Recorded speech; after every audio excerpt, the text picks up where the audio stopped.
Limiting links with no follow.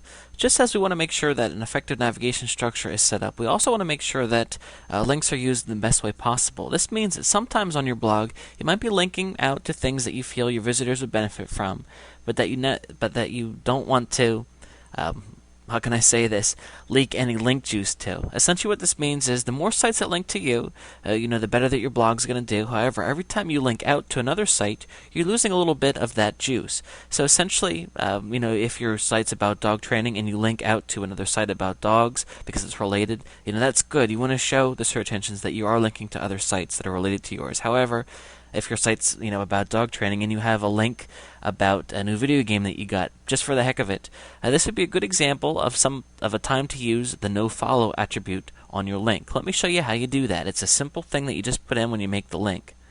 I'm here in my dog training post, and I went ahead and created a link right here that just goes to Google. Again, this is just an example. If I look at the HTML code, you can see there's the code for the link. I'm going to go ahead and paste this right in. rel equals, and then in quotes, no follow. And just goes right into there. And that's it. Now what will happen is, when the search engines come, and they start zipping through my site and following the different links, when they get to that link, they're going to know that this link means no follow. They still might follow, but essentially what this means with Google is PR is not going to be passed. So again, if that doesn't make complete sense, that's okay.